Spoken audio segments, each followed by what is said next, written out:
Welcome to the Duke Trap Studios, home of the Keystone Experience, brought to you by Creek Archery. Find your passion, then hunt it down.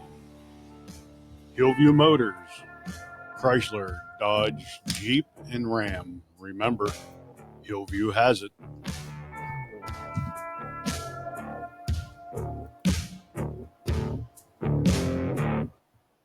What's going on, everybody? Hey, we got the event director of the Gunmakers Fair at Kempton, Mr. John Dewalt.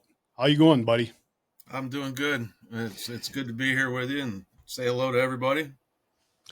And I guess I can say I got introduced to you from Mr. Jeff Warner from the Federation of Black Powder Shooters. Yep. The Pennsylvania Federation Black Powder Shooters. Jeff Warner is the current president. We've known each other for quite some time, and fantastic group of guys. Yeah, I said to him, I said, man, I've been reading about this Gunmakers Fair. I said, I need to get somebody on the podcast about this because muzzleloaders are like my downfall. You know, most guys are into high-powered rifles and everything else. Me, any day of the week, I'd rather take my flintlock out and hunt with it. Oh, I'm the same way. I mean, even as a young boy, I mean, I was introduced to muzzleloaders when I was around 7 years old, and it's a bug that has stuck with me through the years. And I've shot everything from muzzleloaders to high powers to sniper rifles to military equipment, but it always comes back to that muzzleloader for me.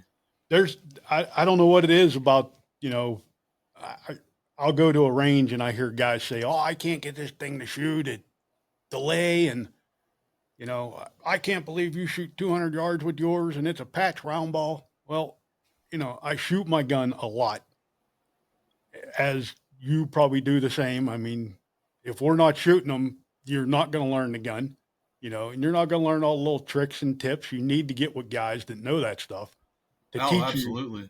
You know, I learned so much from old time gun makers like my grandfather, my uncle, you know, guys like Jeff. You know, go into a shoot. Just go to a shoot. Those guys, right. You know, those guys don't act like they're any better than you, and they'll teach you all kinds of good, knowledgeable stuff for muzzle. Oh, all my young life, my dad, I say drugged me to rendezvous, you know, but he didn't have to. I was eager to go. And like you say, you have to know the gun, you know. Guys down at Danville Sportsman's one year, they didn't have a youth clay shooting. So my dad, you know, bugged them to let me enter the adult clay shooting. And I whooped the guy that was the best shot there because I knew my gun. You know, you spend so much time with it. My dad made sure of that, you know, he runs Northeast Trade Company, and you know, so I kind of grew up with this my entire life. And he tells a story. We went down to Blue Ridge Rifles many years ago, and my dad was shooting the same aggregate as this older fella next to him, and he was shooting a smoothbore and nailing 4 and 5 X's. And my dad says, well, how do you do that with a smoothbore? He says, I shoot it so much that it's an extension of me. So, yeah, you need to do that. And you learn those tips and those tricks. Jim Fulmer, Bill Kennedy, I mean, Don Blazer, I mean, Jeff Warner, I mean, all these guys can pass that knowledge on. You just got to talk to them. Yep. And we used to have, I think it was, I'm probably going to say it wrong, Clairton Sportsman Club. They used to have a shoot down there. Yeah. That sounds right. We went to it quite a few times. I mean, I liked it. It was great. You know, I liked when you dropped a little marble at the top of the board and had to roll down. And, yes. You know, you got to time yourself, where they have an oxygen bottle out there at 250 yards and I'm shooting a mountain rifle. And everybody knows mountain rifles aren't long distance guns, you know, 100 yards max. Right. And here's this thing 250 yards and shooting, and you hear the dong, and it's like, you know, it's woods walks. I mean, it wasn't just muzzleloaders either. The whole package. We'd go to Whispering Pines Captain Flint Club. I mean, that was kind of like a home club for us. That in Danville, and you'd go on a woods walk, and you know, there's swinging targets and moving targets, and you have to throw a hawk and knife. You got to start a fire. You know, it's just the whole package together. And I think the draw for me was always the historical fact of it. I mean, this was modern firearms, you know, I mean, from the 16th, 17th, and 18th century, those were modern firearms, but it was the start of everything that is today. Yep. And I try to explain to people, you know, if if those guys had the equipment, the gun makers, if the gun makers had the equipment today Right. to make those flintlocks back then, just imagine Oh, how it's good they would have been back then. I mean, and they were and good. absolutely. And to think they did it by hand and some of them still shoot today, that's Yeah. pretty incredible. Pretty incredible. And there's a lot of companies, I try to tell everybody, hey, don't be embarrassed if you're shooting the traditions. I got 3 traditions in the cupboard upstairs Hmm. and I shoot them. They're great little guns, depending They on are. where we're going hunting. If we're going to do drives all day, I'm taking a synthetic stock. I'm not carrying my Thompson Center Hawkins and scratching it all up and stuff like that. Or if I'm going to sit in the blind, I take that 105-year-old flintlock that my grandfather had.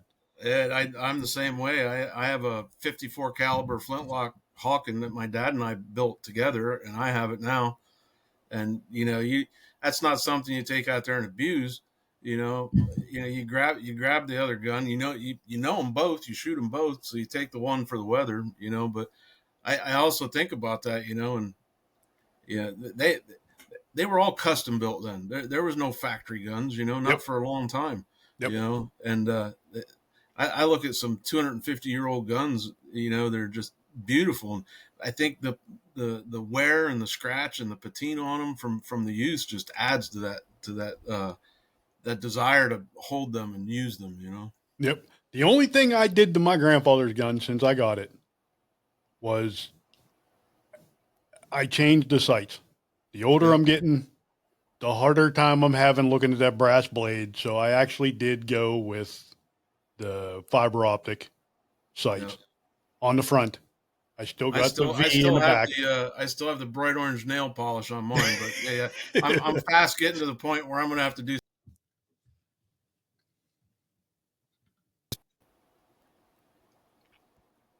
You're good. Don't worry about it freezing up.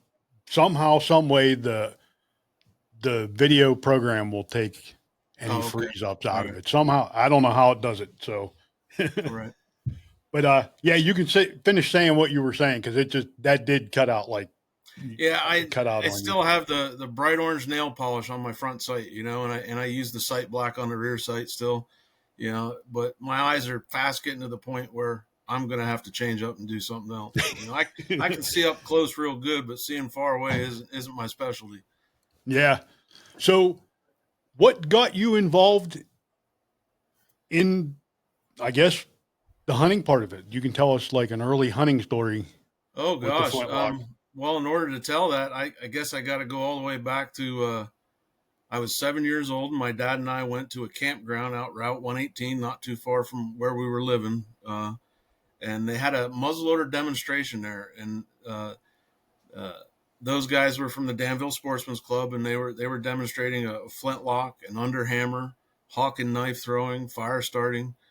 So my dad and I started talking to him, and I fired my first muzzleloader that day. Missed the target completely, but I got to fire it, and we were hooked. Both of us. My dad joined Danville Sportsman's, and then um, I think it was probably 3 years later, 3 or 4 years later, my dad for Christmas gave me a Thompson Center 50 caliber flintlock, and I spent that year from that December all the way through the next year learning how to shoot it and shoot it proper. My dad would take me out on the back porch at dusk, and I'd load just the pan with powder, and he'd put a 50-cent piece out in the front of the barrel. And I had to do that over and over until that 50-cent piece didn't shake, move, or rattle. You had to get used to that flash in your eye. So then hunting season rolls around. It's the first time I'm going, and he took me out to Huntersville to a friend's property, and we drove down in the morning to a little gully, and he says, "I want you to walk up there to that tree." He says, "You stand by that tree," and he says, "You watch out in front of you there, probably about 25, 30 yards." He says, "We're going to drive the hill out," and he says, "They're going to come running right down through there. They cross right there at the creek." So about a half an hour, 45 minutes goes by, and as a young boy, you're kind of getting antsy, and then all of a sudden I hear the leaves rustling, and I don't know if it's a squirrel, a bear, a deer, or anything at that point. I'd spent my young life in the woods anyway, so you got to stop. I stopped, and I'm watching. Sure enough, here comes about 15 deer right off the top of that ridge, right down the comb of that ridge, right out in front of me. They were 25 yards out. And my dad had said, he says, you put your eyes on all of them. You don't see any horns. He says, you pick the biggest one and you shoot it. So I pulled up. I didn't have the shakes or nothing. I thought I might have, but I didn't. Just all that training my dad gave me. I pulled up and I shot. And I knew the shot was a little off, but she never moved. She dropped right there. And I waited like my dad told me.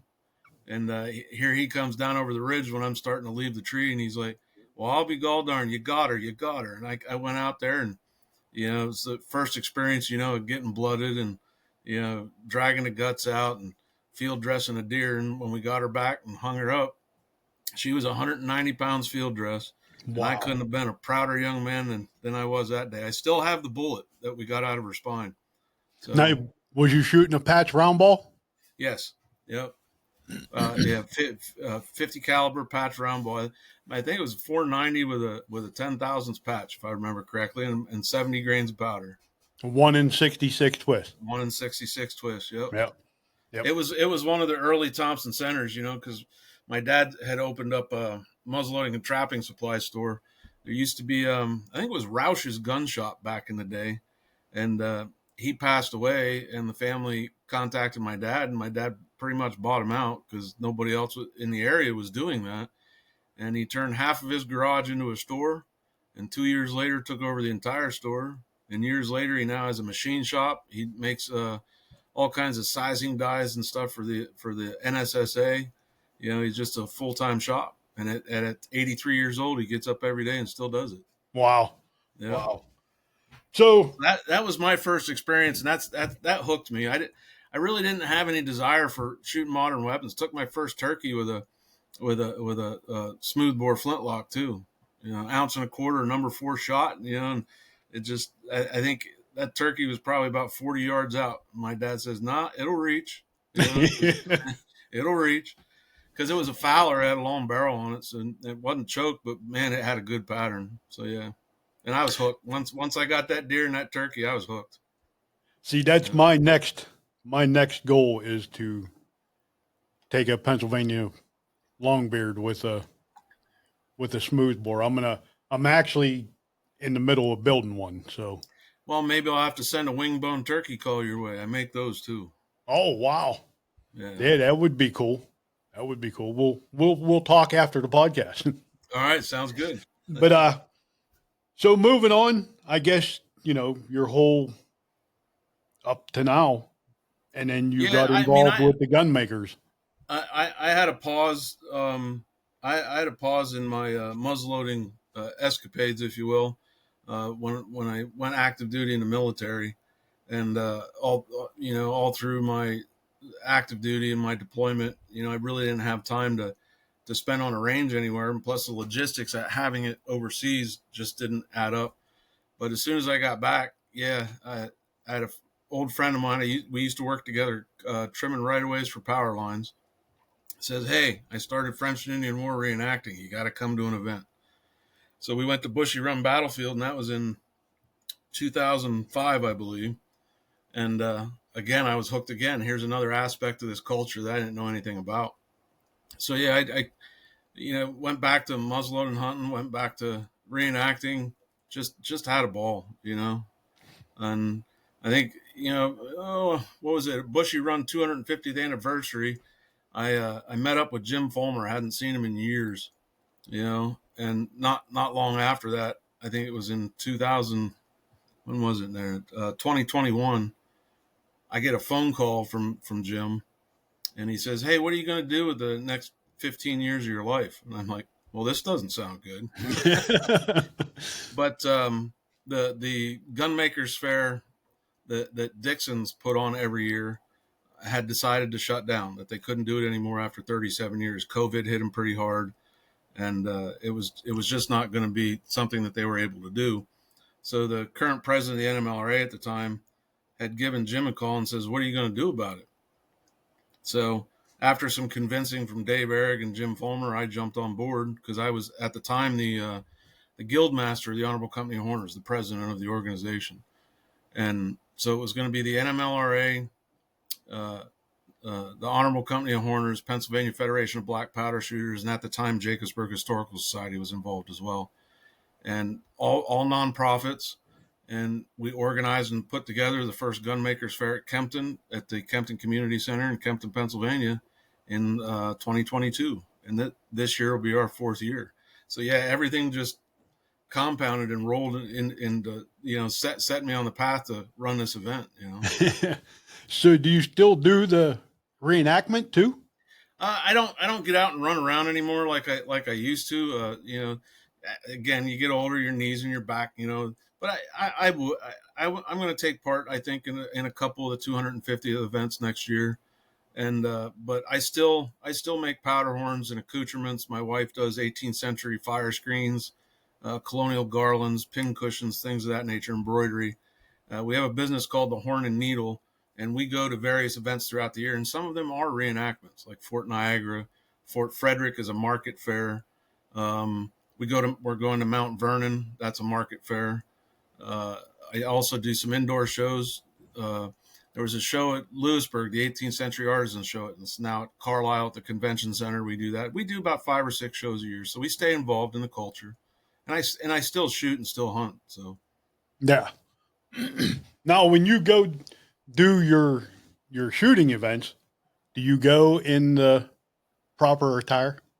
It depends on the event. Some of them, like if it's a 2 or 3 day rendezvous, absolutely, you got to go dressed up. Right. You got to. And I spent a lot of time too with Mark Baker's books and stuff. Learning trekking, and I mean, for a while, a couple of us went out and really did it and found out what was wrong with our gear. And we did some 24-hour tacticals as well, where everything you have is on your back. You have to forage for food, shoot for food, whatever it is. And in the middle of all that, there's a mock battle, so it tells you what's right with your gear and what's not. Yeah, I definitely, any chance I get, I love to put on the period clothing and do the thing. Yeah. Cause I know some of the shoots around here, you get points if you show up with proper gear on. Yep. There's been times that we've went in January and February where, hey, I'm older. I'm not wearing a buckskin shirt, and I'll wear my heavy duty hunting gear just so I can go. But yeah, it's fun. And then the trading blanket, you got to bring something to trade on the blanket. And that's right. Yeah. If I think people like us, I honestly believe we were born 200 years too late. Well, that's a good possibility. I don't know whether I came back, disguised as me or what happened, but yeah, just that culture, the long rifle culture, and the mountain man era and the fur trapping era, that's where I'm home. Yeah. Yep.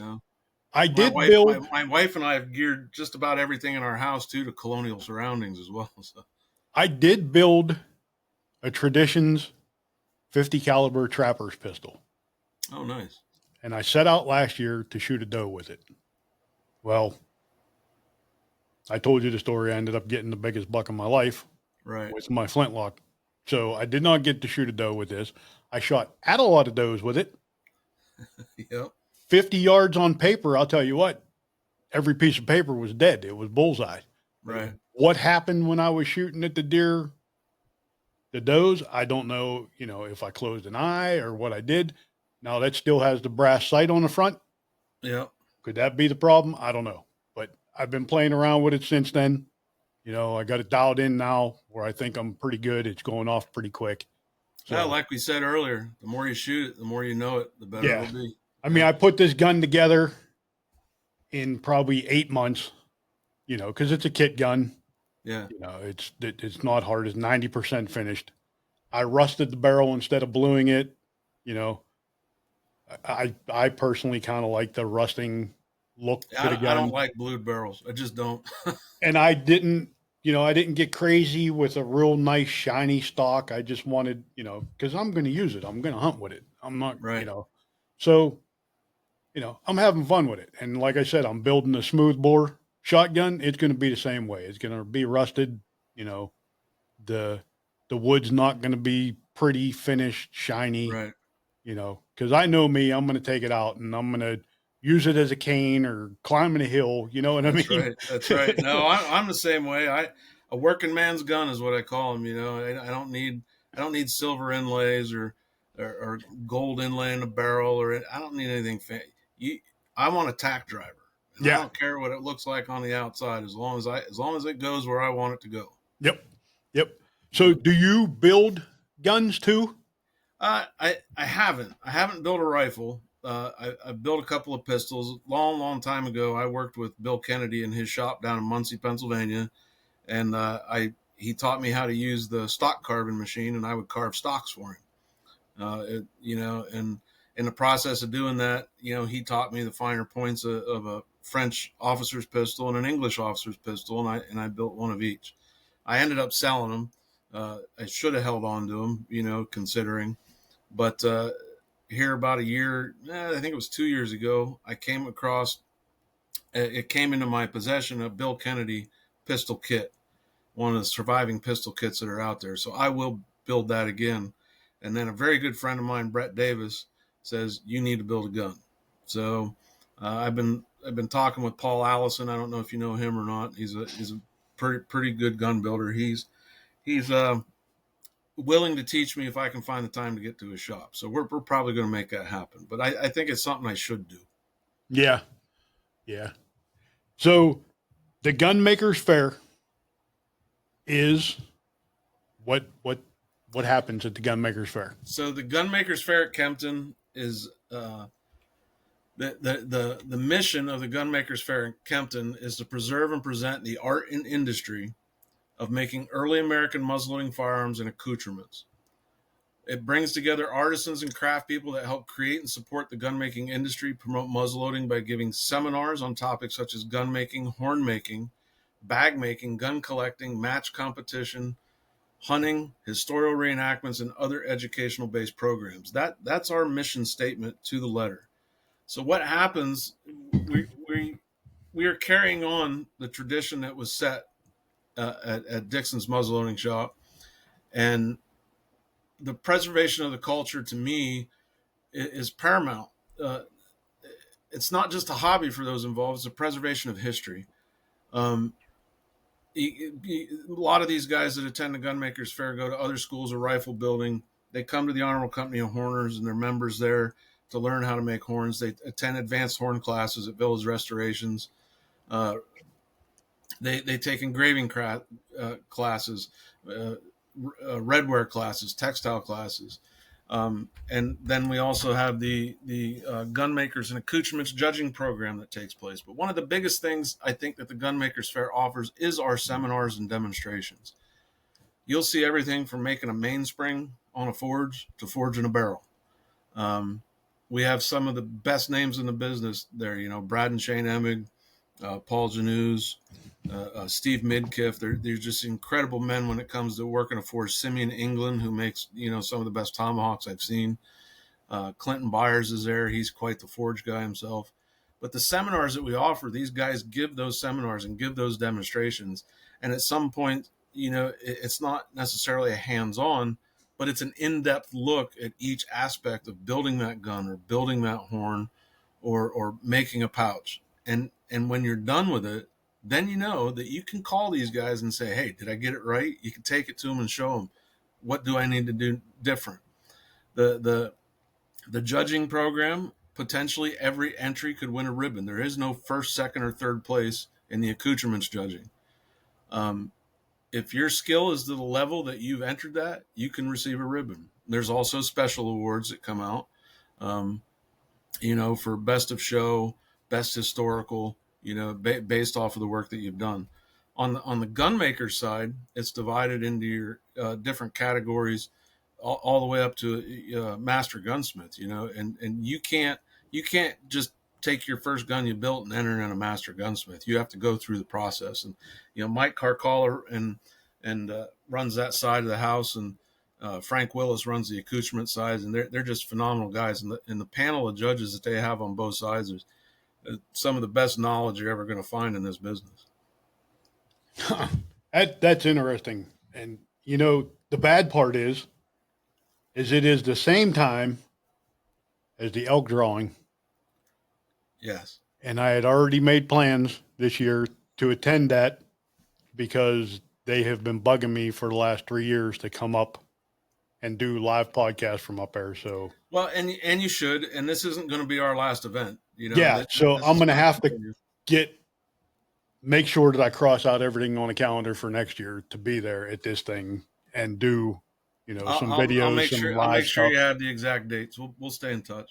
And, but yeah, this kind of stuff here, I've been looking for, to start getting more and more going down that path with the podcast. I want people to learn the Right. trapping end of it. I want people to learn the mountain man side of this, Yep. because that's where this all started from.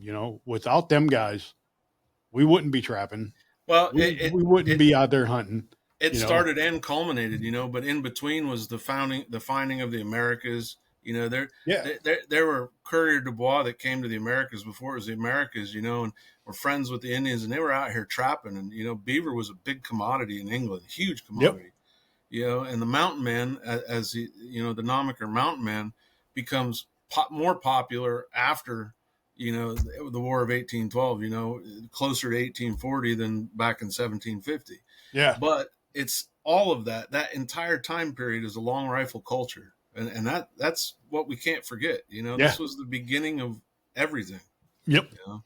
yep. And I'm fascinated with it. I mean, my wife will tell you when we were dating, Jeremiah Johnson, she said, I've wore out so many VHS tapes watching that Jeremiah Johnson. She said, he knows this movie word by word, and then they come out with the Hugh Glass thing and Yep. all the books that I've read about this. I got a dictionary that I found that's the Mountain Man Dictionary. It's got, all the sayings and words that they used I think I have the exact same book in my library. that people, you start talking to people and tell them, you want some grease and beans for dinner, and they look at you like, what are you talking about? Well, Yep. that's that was their meat and beans. That's what they called it, grease and beans. And, This child ain't going to be suffering through the night. yeah, Right. yeah, and or what do they say? He's gone, beaver. He's gone, beaver. you know, Strike a light. It's a term still used today. Strike a light. yeah, It's flint and steel. yep. Striking a light. And I mean, it's interesting. And if you can't find it interesting, then I don't know what to say. I mean, to me, hours of this stuff, I could sit down and listen with them old timers. Yeah, yeah. There's events I've been to where I just played the fly on the wall, and you just sit there and listen. And they not only do they talk about old times, but they talk about history, and they know it like the back of their hand. Yep, yep. They So say I'm going to be that guy someday, but I'm not ready.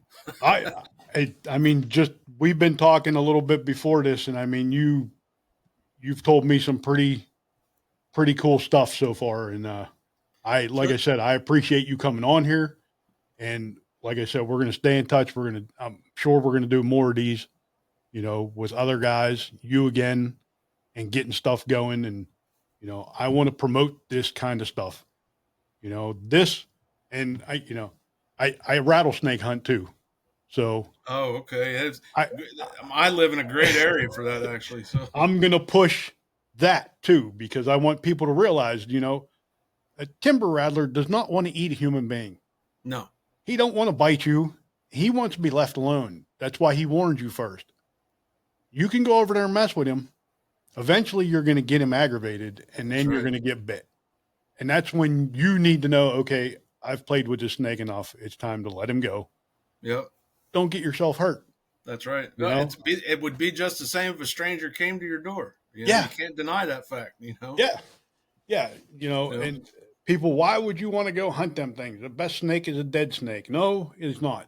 No, That snake needs to be in the environment just like you do. Yep. Don't, you're in his house. You're in his house. You jumped up on that rock. That's That's right. where he lives. Now, yeah, you're the intruder. So, but yeah, it's this whole thing. I'd like to add to the Gunmakers Fair too. Yeah. It's not just all seminars. So we have over 78 vendors. We have a midway and two indoor buildings that's packed full of just about everything that you could think of that you would want to get involved, either in the mountain man or the long rifle culture, French and Indian War, Revolutionary War. We have bag makers, clothing makers, obviously a bunch of gun makers. From Mark Whelan and Tim Robin, or oh, geez, Art DeCamp. Uh, uh, who did I mention earlier there? I hate to stumble over it, but there's a lot of famous guys there. Right. You Right. know, and uh, even Copperware, and Log Cabin Shop, and R.E. Davis, and Rice Barrels. You name it, the parts are there. You could start with nothing and walk away with enough parts to build a gun, dress yourself, and get to an event. Yep. Yep. And that's what people need to go and see and enjoy. You know, I mean, this is to be honest, it's a lifestyle. Oh, And absolutely. Oh, absolutely, it is. If you, I everything that you do in your life, you have to do it 1,000 times for it to be a memory. You know what I yeah. mean? And that's Yep. martial arts, riding a bike, uh, you know, casting a fly rod, or a spinning rod. To get that cast where you want it to go. I mean, you got to do it over and over and over and over. And then if you stop, the further away you get from it, you lose that memory. Yep. You know, I spent some time in Germany. When I was there, I was pretty well fluent in German. I'll be lucky if I could carry on half a conversation in German now, because I just don't use it. Right. You know? Right. So you had mentioned the Honorable Company of Horners. The Honorable Company of Horners. So let me see if I can find something here real quick.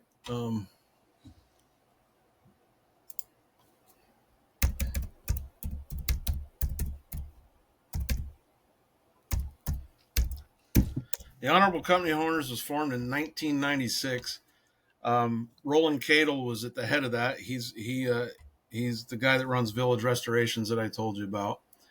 And the Honorable Company of Horners is an actual working guild that's dedicated to the research, preservation, and education of horn work. Now, that's not just making powder horns. That's everything out of horn that you could think of, where it's a cup, a bowl, a comb, spoon, snuff box, anything that you can think of that can be made with horn. The guild has dabbled in it one way or another, and also in using 18th century methods. The guild has a spring pole lathe that Eric Bornman demonstrates at the Gunmakers Fair at the HCH tent. The Honorable Company of Horners will have a tent there at the head of the midway. Um, the actual working system is when you join, you're considered a freeman, but then you have to spend some time learning, and I think I have it right here.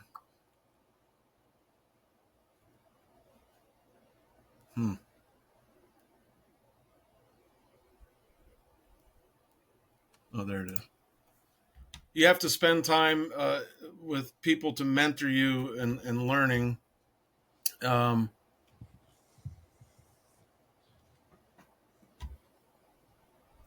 so it consists of 3 ranks: freeman, journeyman, and master. They have no bearing on a member status. This is something that you would pursue. You can be a member of the Honorable Company of Horners just to see what's going on, and they have an incredible library that you can access that's at the event. Not at Gunmakers Fair, but every year they have what they call the annual meeting in the Horn Fair, and that's in Altoona Grand Hotel, Altoona, Pennsylvania. And it usually takes place either the first or second weekend of March.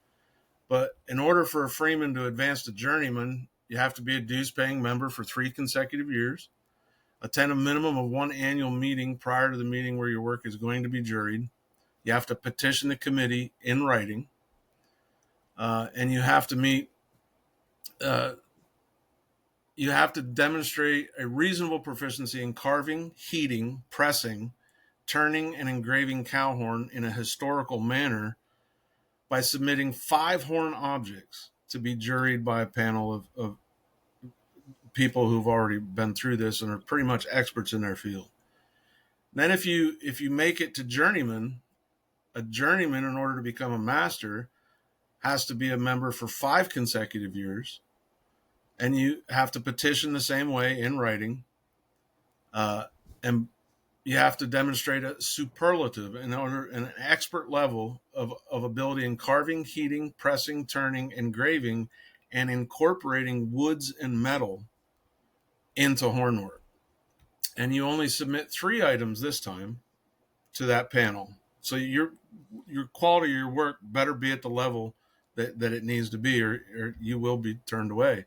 And before you get advanced or you receive that promotion to master horner, you have to give an original written and oral presentation at the annual meeting in front of your peers on some aspect of hornworking or its history.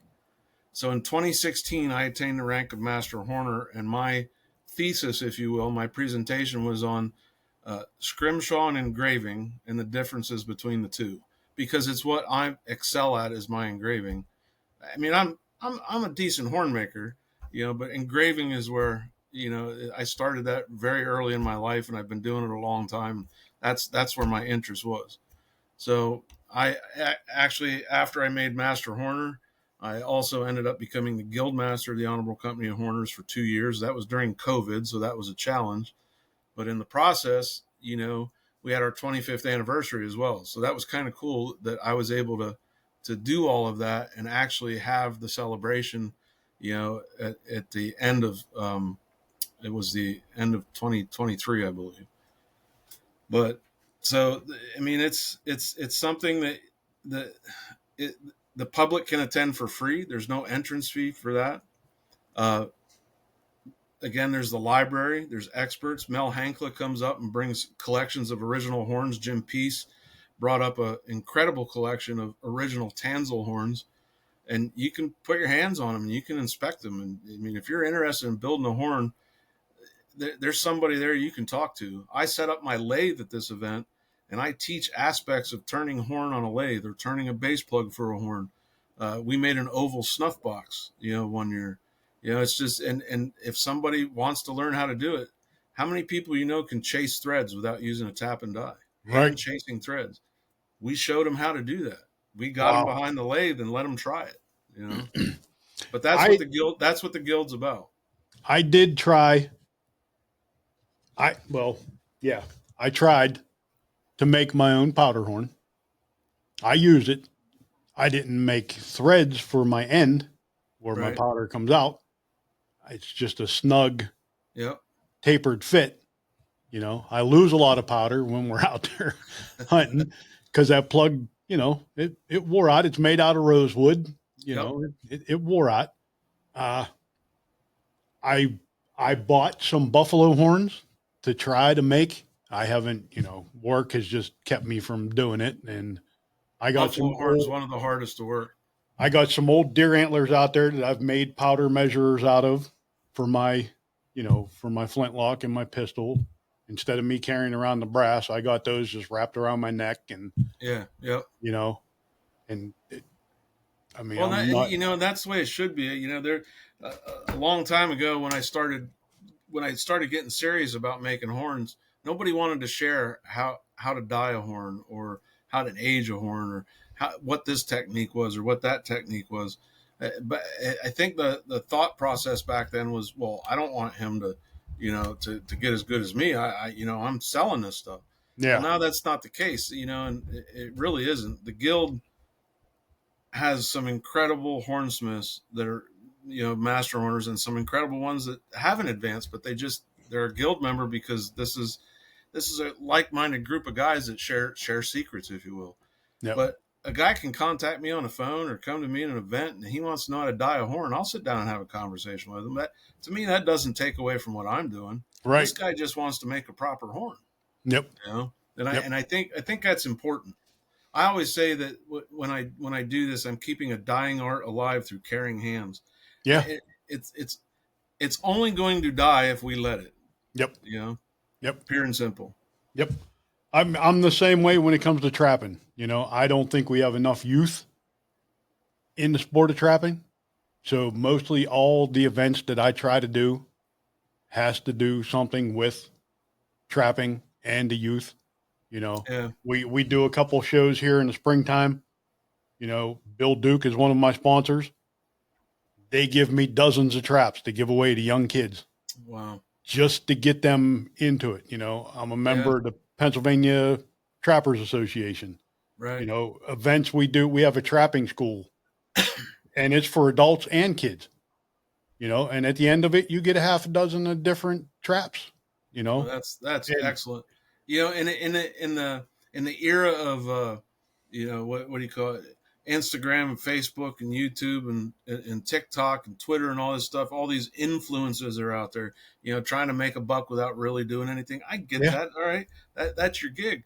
But what happens if you don't have that? And yeah, I look at all that stuff that's going on and I think about my childhood, from 5 years old. 5 years old, I'm running a trap line with my dad.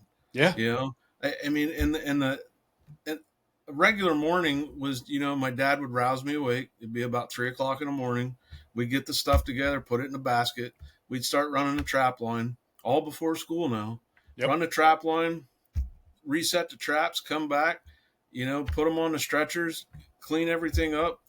My dad would take care of the traps. I'd go get cleaned up, but doggone it, no matter how much I cleaned up, I go to school smelling like some urine of some sort or other.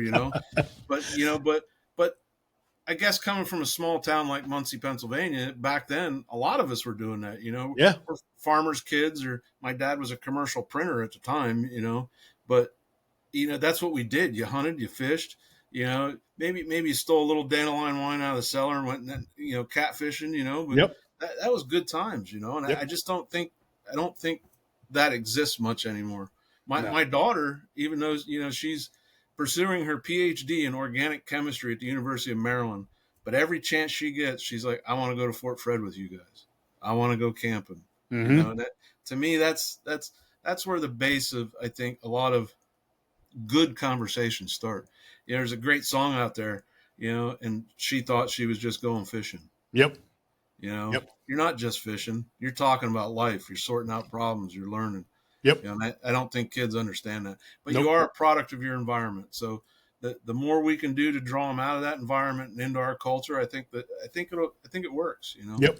My daughter is a police officer. Yeah. My son works with me. You know, as we work in the oil and gas industry. Mm-hmm. He doesn't hunt much because he's young. You know, he's in his 30s and he works his butt off. Right. You know, so he kind of got away from the hunting. My daughter's a police officer. She is she's with me all the time hunting when she's off. You know, she's a Excellent. bow hunter. She she tried muzzleloader hunting. She's not too keen on it that time of year, you know, in Right. January Right. and February, but Yeah. you know, hopefully this thing me and Jeff were talking about, you know, this petition that they have going on, Yes. you know, I'm a big bow hunter. I've been a bow hunter for a long time. Me too. I could care less if there's a guy out there the same time I'm out there with a flintlock. Doesn't matter. I don't care if he's out there with a high powered rifle that time of year. We're deer hunters. In the long run, we are all deer hunters. You know, I hate looking on Facebook and seeing this divide between rifle hunters, bow hunters, muzzleloader hunters, trappers. We all were sportsmen. And, you know, Well, and I think the military mantra needs to spill over into that, because it's exactly what you're saying. I have a great friend who's a Marine. Boy, do I joke with him a lot. I have a friend that was in the Air Force and never again volunteered, so I joke with him a lot. But when it really came down to it, and the chips were down, we were armed services. yes, We're we're the best of friends. And we have that camaraderie because we experienced the same thing and we did the same thing. We all did it together. yep, You know, and that's that. The hunter needs to the average hunter needs to realize that as well. I yeah, don't consider myself an average hunter. I don't use more than one shot. yeah, I take right, my time and I place that shot. yep, But it doesn't matter if you're a bow hunter. It doesn't matter if you're trapping. It doesn't matter if you're shooting a flintlock, an inline, a modern weapon. You're out there on the hunt. yep, There's yep, guys that make money off of it. That doesn't matter. You're all hunters, yeah, and unless we come together as one, we might not win this fight. You yeah, know. yep. You know. Yep. And I mean, I don't know if you've been paying too much attention to it, but the Sunday hunting thing has made it through the House Yep. and Yep. uh, oh geez, why am I drawing a blank? House The and the Senate, Senate. and now it's sitting on the governor's desk to be signed. So here we are. I'm 55 years old. You know, I've always been for, hey, why can't we hunt 7 days a week? Right. I get 2 days a week off. Yeah. Yep. I don't want to hunt here Saturday, get in my pickup truck and drive to Ohio to hunt Sunday. Right. I do, but I don't want to keep doing that. I'm getting older. I hate that drive. I just want to go over to my deer lease, you know, Sunday morning, get up in a tree stand and hunt. Yeah. It's, I mean, you know, we had what two Sunday days this year. yeah, In what am I in 3B? And I'm telling you what, it was some of the best days of hunting we had. yeah, You yeah. know. And it really, when we got those days, it really upset me that we did not get one during the primitive season. Mm-hmm. I agree. You I don't know, think it was fair, but across again, you have to be fair across the board. If you're going to give it to one, you got to give it to the other. right. You know. And So bear hunt. I think what Jeff and Jason and the Pennsylvania Federation is doing is to be commended and to be supported. Yes. I've been pushing the word as hard as I can, Yep. and I would say probably everybody that's going to attend this event at the Gunmakers Fair at Kempton would probably sign that petition as well. Yes. Yes. You know. I know I went on and signed it, and I got it pinned on the podcast webpage to go, you know, sign. And I mean, I'll promote the Sunday hunting. I get into arguments with guys about the Saturday opener. It all goes back to the kids. Yep. You know, Yep. everybody's they get Mondays off of school. No, there's a lot of schools that don't get deer season off anymore. Yes, that's true. So And I see that across the board, whether it's with the Honorable Company of Horners. We had over 400 and some members, and that's dwindling down. I'm also a Mason, and I see those numbers dropping. The average Mason now is 60 some years old. I mean, I'm 56, and I'm one of the youngest guys in the lodge. You know what I mean? Uh, mhm. the muzzleloading. I look at some of these gun clubs that have folded because there's just not enough members to support it, and they can't Yep. afford it. Yep. Or they roll into, they merge into another gun club. The Gunmakers Fair at Kempton, I look at the public that attend. The first year everybody's like ooh and ah, and they want to see what's going on, but then the next year your number is a little lower. Next Yep. year the number is a little lower. We want to try to stop that, and I think that's with hunting too. There's just not enough young kids getting out there and learning the craft, Yep. and that's across the board. And the more we can engage them, the more we can involve them, the better all of it will be. Yep. Yep. So this is a 3-day event, the gun makers. Yes. You got Uh, seminars. Let me see if I can get back to this page here. I know I'm jumping all over the place, but there's so So much interesting stuff we got to get to. it'll be July 25th, 26th, and 27th of this year. It's open to the public on Friday, July 25th, and Saturday, July 26th. It's 8:30 a.m. to 5 p.m. and Sunday, July 27th, will be 8:30 a.m. to 3 p.m. Admission is $5 per person per day. 15 and under are free. Again, it's held at the Kempton Community Center, 83 Community Center Drive, Kempton, Pennsylvania. But they can go to www.gunmakersfair.com, and all of it's on the main page. All the seminars are listed. All the vendors are listed there. It's obviously I wouldn't be involved as an event director if I didn't think it was worthy to be.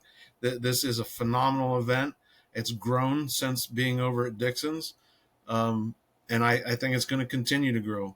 We have more vendors this year than we had the first year, and I see our living history is going to be a little scarce this year because obviously the 250th events are starting, but we are also promoting 250 years of this country. Next year, 2026, I think we're going to have some really phenomenal things going on the grounds for people to see to celebrate our country. I see what's on here. There's a muzzleloader raffle. Yes, there is. So it's a custom muzzleloader raffle. Tickets are available through the Kutztown Area Historical Society, which I owe them a mention. They are working with us this year to coordinate the raffle. Um, the muzzleloader was built and donated by Tony Grube. Uh, it's a 50 caliber, 1 60-inch twist, and it's a hand rifled barrel made on the Ron Green wood rifling machine at the 2023 Gunmakers Fair. And it was under the watchful eye of Paul Hartdraft, who is a phenomenal craftsman. The barrel was turned octagon around by Paul Allison. It's a R.E. Davis Kentlock flintlock that was donated by Liza Kindig. The trigger guard, butt plate, and patch block was donated by Deer Creek Products. The wood for the stock, which is a beautiful piece of curly maple, was donated by Wayne Wilson, and all the screws and the rest of the hardware was donated by Bob England. Again, there's a page on the website. They can purchase tickets through the mail through Kutztown Area Historical Society. They're $5 each, or $5 for $20. But because we got a late start, this will not be raffled off to the winner until 2026, July 26th of 2026 at 1 p.m. So there's a year that people can buy tickets, but Okay. we encourage it. Get them early. Hopefully we don't have to print anymore, but I would like that to be a problem. Right. Right. And I'm looking at the pictures of this gun, and it is absolutely it's beautiful. beautifully done. It really is. And I can't think, Tony Grube's built quite a few guns for Dixon's, and this is the second one he's done for us. So it's a really, really nice piece. And it'll be on display. Excuse me. It'll be on display at the event, so people will be able to see it as well. Yeah, this thing is absolutely beautiful. So if everybody listening, to this, go check this gun out, get some tickets. I mean, I'm definitely going to buy a bunch of tickets for this. And that might be my way out of having to buy a new gun right there. I hear you. I'm thinking about getting a Kibler kit myself. Are you? Yep. Just to try it out. A buddy of mine. I'm liking the Woods Runner a lot. I'm trying to think. Let me see if I can find his text message. He's out west somewhere. He does a bunch of stuff with TAC, the archery thing. He bought a kit rifle while he was out there. And why can I not remember who it was that he bought? It wasn't a Pederselli. Well, let me throw something out while you're looking at that. There's also an opportunity for people out there to sponsor the event. What the good part of that is, like, we have the Contemporary Long Rifle Association, the Hive Historic Interpreters Volunteers, Kentucky Rifle Foundation, Dietrich's Meats. There's a bunch of people that have donated to the event, and you get the exposure both through the public program and a banner at our gate and a special mention during our announcements. But, I would plead with anybody that would like to help preserve the long rifle culture to maybe think about being a sponsor. There's a tab on our webpage, and you can download the form right off the website. Okay. Yep, I found it right here. I'm looking at the sponsorship thing. Oh, gotcha. Yeah. I can't remember. I can't find the text that he sent me with the gun that the kit that he bought. But and if there's different levels of sponsorship, but you can also be a supporting donor, which, the $25, $50, whatever you want to throw out there, your name gets on the website and in the program as well. And you get free passes to the event. Any little bit helps stuff like this. That's right. Because these things don't get put together for free, and everybody's a volunteer. So, and if anybody out there listening has been to a previous event and knows of the event, this year there's some changes. Again, we're added 2 tents to the midway that'll have vendors and demonstrations in as well, and we're having 5 food trucks that'll be on site. Man, there's a list. I'm looking at the vendor list. Wow. Yes. Yeah. It's the who's who. It really is. And the map, the site map, everything looks like, every building that's there looks like there's something going on in it. So, some of the bigger guys, like Mark Thomas, Mitchell Yates, Jay Blaine, fantastic bag maker. Jim Chambers flintlocks. I'm trying to think, Kevin McDonald, some of the great, That's great whose gun artwork. he got. What's that? That's whose gun he bought. Okay. Jim Chambers. Yeah. That's a fantastic stuff, What is it? Knob Mountain, David Keck, and all of his curly maple stocks and work clubs, and you name it. I mean, he's got castings, he's got patch boxes and trigger guards, and all that stuff's going to be there. Jeanette Gehring will be there with, the Gehring castings. Reeves Gehring, is a name that people have known and respected for many years. Even some younger guys that are getting involved, Tyler Mazer from Stonefield Accoutrements, he's a forge guy and makes some beautiful knives, and he's an up and coming artist. Rice Flintlocks again will be there. Adam Dobb from 18th Century Arms won't be there this year, but he'll be there next year. He's just over the border. Paul and Margaret Allison from the Federal Gun Shop. I'm trying to remember John Zimmerman, master gunsmith, from down in Virginia. He's going to be there. Gosh, it goes on and on. Village Restorations, the Backyard Tin Shop, Fisher's Forge, Trader Bob, Blackheart Long Arms. I mean, Valerie Skinner, a phenomenal artist and painter. Just the list goes on and on and on. And it's all listed on our website. And you can also download a version of that has links to their websites. Man, I'm kind of bummed out that I made plans to be at the Elk Federation thing. But, I've been putting in for that elk drawing since it started. Wow. I haven't been drawed yet. This year I only put in for preference points due to work, just so I can keep collecting my points. And some of the changes that are coming out for next year, as far as the way it'll be drawed, and the Pennsylvanians will have more of a chance than out of staters from here on out. This is all stuff that I think should have been done in the very beginning. Right. I understand. Okay, it's a good resource, the elk. Let's use it to benefit, to make some money, but also let's give everybody in the state the chance first. I agree. Yep. Before we let outsiders in. A handful of outsiders is okay, but not every year. When you look through that list, half of the people are from out of state. Yeah. And I don't put the Game Commission down for anything. I'm friends with a lot of them. I've had them on the podcast.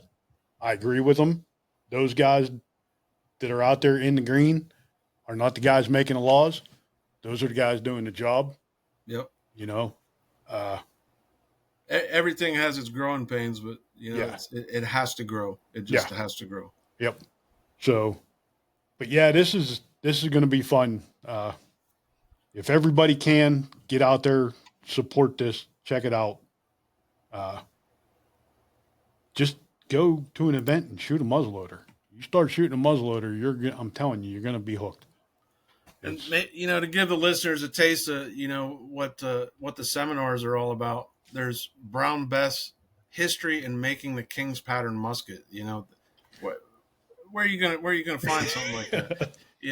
A survey of shot pouch strapping. Making straps for shot pouches.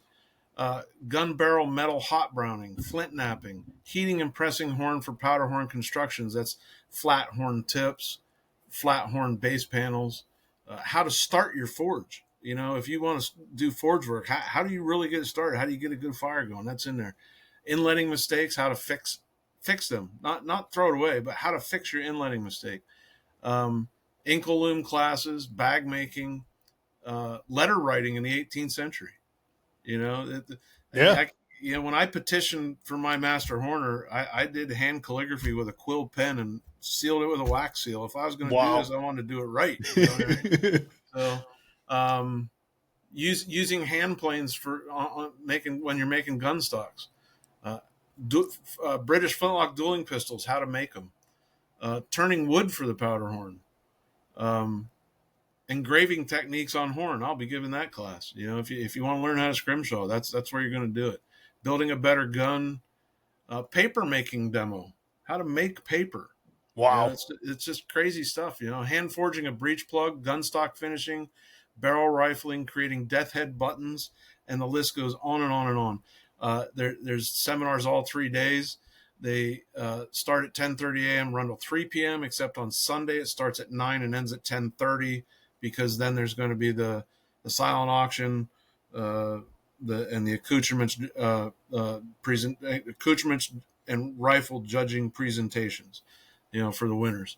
But if go to the website, check it out. If you have questions for anything, I'm on the contact page. Feel free to give me a call. I'll return your call if I'm not available right away. Sponsorships available. Even if you're interested in being a vendor, there's a page for that and a contact for that. There's a jury process we do, but it's pretty short and simple. But there's so much available. So yeah, come check it out. Yeah. Well, hey, buddy, we've reached about an hour. Okay. I don't want to hold you up any longer. We can get together after this event is over and do another one of these. Okay. We can get more into the horn making. Yeah. Because I follow a bunch of places on Facebook, and I'm just in awe with some of these guys and their artwork and the scrimshawing and, I'm probably I'm one of the top builders out there. I'm not trying to brag about it. I'm telling you, and I didn't get that way by not asking questions. So yeah, I would love to do something on that. I started off again as a young kid making mountain man. I made belt buckles and pendants and bolo ties and I actually made a powder horn for Pennsylvania Outdoor Life on WNEP. wow. I did it from raw horn to finished product and engraved it in Bill Kennedy's shop, did it in a day, and then they raffled it off on TV. That's pretty cool for, a 14, 15-year-old kid. Yeah. Yeah. But that's where it started. And now I can build anything you ask me to build. And if I don't know how to make it, I'm going to find out and I'm going to make it. I'll have to send you some pictures of my powder horn that I attempted to build. Oh yeah, I'd love to see it. Hey, where are you located? I am in Greensburg. Greensburg. Give me some surrounding area. Probably 35, 40 minutes south of Pittsburgh. South of Pittsburgh. Okay, so you're about 4 hours from me, 4.5 hours. Yeah, Westmoreland County. Yeah, I'm like Cumming County. I'm right on the bend of the West Branch of the Susquehanna. Okay. Yeah. Okay. Yeah, I've been out there. Well, if you ever get up this way, my door's always open. Like I said, I'm going to definitely mark everything down for next year to be at this event. I don't care if I got to bring a tent and sleep in a campground somewhere. I'll be more than, there's a great little place I rent. Actually, me and my buddy from Tennessee, we rented a cabin at Robin Hill RV and something, but it wasn't that bad. I think it was like, I don't know, less than $100 a night, I think. You know what I mean? But we rented that, and I'm actually going to be talking to people while I'm there to see if I can't get a reduced rate for people that are coming. So we're continually trying to improve stuff, and I'd tell anybody out there that listens to this too to say, you see something that maybe you have a suggestion about, give me a call. You see something you'd like to see in the seminars, give me a call. Yeah. I'm like I said, I'm definitely going to be there for this next year. Who knows? I mean, I might go Saturday up to the elk thing and then just jump on the Harley and go the opposite way across the state and make it over to there. Who knows? All right. Yeah. I wouldn't mind that. So are you still recording? Yeah, we're still recording. All right. Let's give a plug at the end here for both myself and the Gunmakers Fair. If you're interested in learning more about me, you can just Google Papa Alpha HORNER PA Horner. And my website will pop up. My wife and I are on there. It's called the Horn and Needle. And, I also have a Facebook page, and you're more than welcome to reach out that way. And the Gunmakers Fair, we gave their website. I'll give it one more time. It's www.gunmakersfair.com. And there's a lot to learn there. And there's also links to their Facebook and Instagram page. And we also have a YouTube channel that you can search that. Just search Gunmakers Fair on YouTube. And I think it's pretty much all the seminars we had last year Ethan Yazel filmed them and put them up on a channel for us. So No, that's that'll cool. give you a touch of what the seminars are like. Other than that, you can always reach me at my email, and it's pa.horner1754 at gmail.com, or just give me a call. You know, Yep. I mean, he answers right away. So don't, might be an hour or so, but he will get back to you. I mean, we've been in contact for what, a week, 2 weeks now. about 2 weeks. Yep. And, Yep. you know, I'm happy that you came on to do this with me. I really appreciate it. And there's so much to learn about this, Oh, and I want there to is. promote it. Even as long as I've been doing it, if you stop learning, pull down the lid. It's time to go to sleep. Yeah. And I would encourage people, even if you want to attend the Honorable Company of Horners, you don't have to be a horn maker. Just come check it out. There's a lot of history there. You don't have to be a gun builder. You don't have to be a horn worker. You don't have to be a woodworker. Just come to the Gunmakers Fair, see the history, see what's going on. If you have any interest in this culture whatsoever, it doesn't matter your skill level. There's somebody to point you in the right direction. Yep. Yep. And, well, let's run through a sponsor list because I got to pay my bills and make sure they're all happy with me. You got it. And then once we're done, we'll call it an episode, and me and you can chat a little more. So Here we go. We're going to do some sponsors real quick. Check out these fine sponsors: Apparition Scent, Chico Outdoors Incorporated, Back 40 Seed Company, Gearhead Archery, Forget Genetics, Trapline Beard Oil, Weeby Knives, Wreck Broadheads, Coon Creek Trappers, Redline Bow Hunting, Rack and Stick, Scout Tech, XL Construction and Renovations LLC, Warhead Arrow Company, Black River Shot Company, Coyote Cords, Rocco Family Farms, Steve Rocco Media, Bustin' Fur Audio. Watch us on Carbon TV. Listen to us every Wednesday on the Outdoor Call Radio. Follow along on Facebook, Instagram, and TikTok. Subscribe to the YouTube channel.